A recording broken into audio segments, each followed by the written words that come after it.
Assalamualaikum dan salam sejahtera. Jumpa lagi kita dalam kelas ulang kaji pengajian Am semester 3 alih bentuk komunikasi. Okay, untuk soalan kali ini kita akan menjawab soalan yang keywordnya mahukan kita menganalisa pola perubahan. Okey, soalan yang biasa kamu jumpa. Okey, jom kita jawab sama-sama.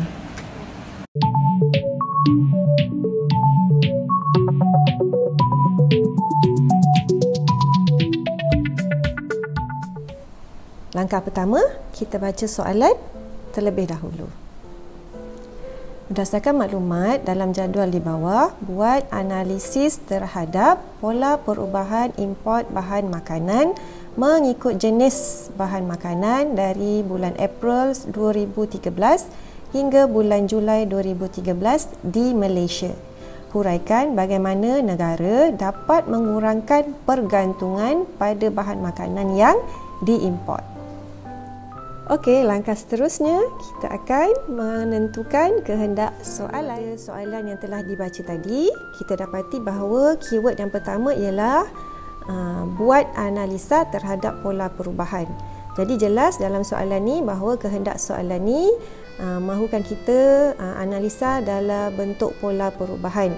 Dan daripada jadual juga jelas bahawa terdapat 4 tempoh, okey, daripada bulan April, Mei, Jun dan Julai 2013. Jadi sesuai untuk kita buat pola perubahan kerana tempohnya lebih daripada 1. Okey.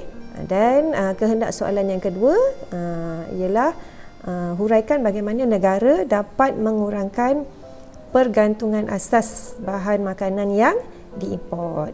Okey, jadi di sini format jawapan kita ialah 2 tambah 2, iaitu 2 untuk analisa data dan 2 lagi untuk analisa pengetahuan. Okey, dah siap. Tentukan kehendak soalan. Langkah seterusnya kita akan tentukan analisa data. Baik, dari soalan ni, okey, jelas kita dah tahu tadi terdapat kehendak soalannya ialah pola perubahan. Okey, dalam jadual ni pun cikgu dah tentukan polanya. So pelajar boleh lihat di sini. Okey, terdapat 1 2 3 4 5.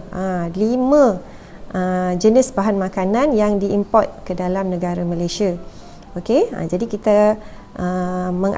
kita analisa kelima-lima jenis makanan ini, bahan makanan yang diimport ini, okey, dari segi pola perubahannya. Okey, jom kita tengok sama-sama ya. Okey, untuk daging mengalami pola tidak konsisten, naik turun naik. Okey, hasil tenusu pola meningkat, bijirin naik turun naik, tidak konsisten. Sayur-sayuran juga tidak konsisten, naik turun naik. Dan ikan mengalami pola penurunan. Dan manakala jumlah keseluruhannya juga mengalami pola tidak konsisten, iaitu naik turun naik.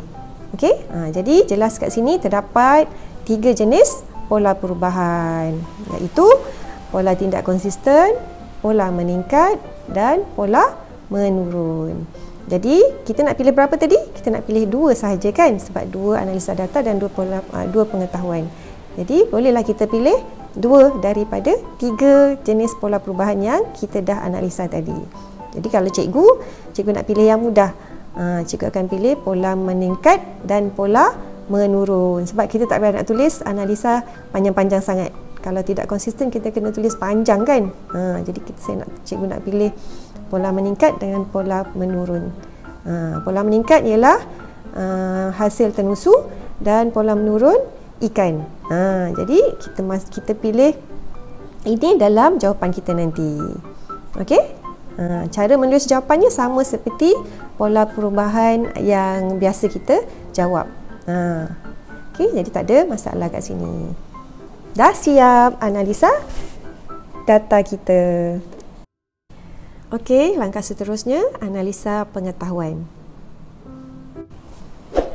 Okey, kehendak soalan untuk analisa pengetahuan tadi mahukan kita menentukan langkah bagi mengurangkan pergantungan negara kepada bahan-bahan makanan import. Okey, jenis-jenis bahan makanan tadi ialah bahan makanan yang berbentuk makanan asas kan, seperti daging, hasil tenusu, sayur-sayuran, ikan, biji-bijirin. Okey, jadi itu bahan makanan yang sering diambil oleh rakyat dalam negara Malaysia. Okey, jadi apakah langkah yang boleh kerajaan buat agar kita dapat menghasilkan produk yang sama dan dihasilkan daripada dalam negara supaya kita tak import? Sebab bila import akan memerlukan kos yang tinggi kan. Jadi antara langkahnya, kalau bila kita dapat soalan ni, yang akan timbul dalam fikiran kita ialah kita buat R&D dulu. Okey, kerajaan bagi galakkan kepada badan-badan tertentu untuk membuat R&D.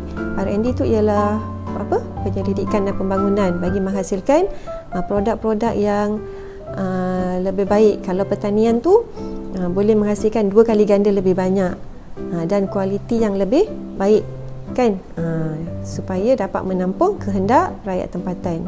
Okey, lagi selain daripada tu, meningkatkan kemahiran para petani.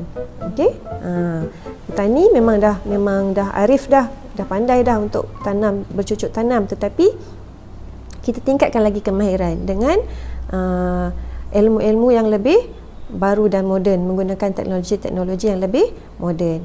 Okey, lagi apa lagi apa lagi untuk bertani kita perlukan kawasan untuk menanam, untuk bertani, kawasan untuk bertani. Jadi sebenarnya ada banyak tanah dekat Malaysia ni. Jadi bagaimana kerajaan beri bantuan kepada para petani untuk meluaskan kawasan pertanian supaya tanaman boleh ditanam dengan lebih banyak mengikut keperluan. Okey, itu antara idea-idea yang boleh digunakan bagi menjawab analisa pengetahuan kali ini. Dah siap analisa pengetahuan kita? Dah siap kita jawab soalan ulang kaji kali ini. Diharap ia dapat membantu pelajar untuk mengulang kaji tajuk pola perubahan. Okey, semoga kemahiran pelajar semakin bertambah dalam menganalisa alih bentuk komunikasi kali ini. Jumpa lagi dalam kelas yang akan datang.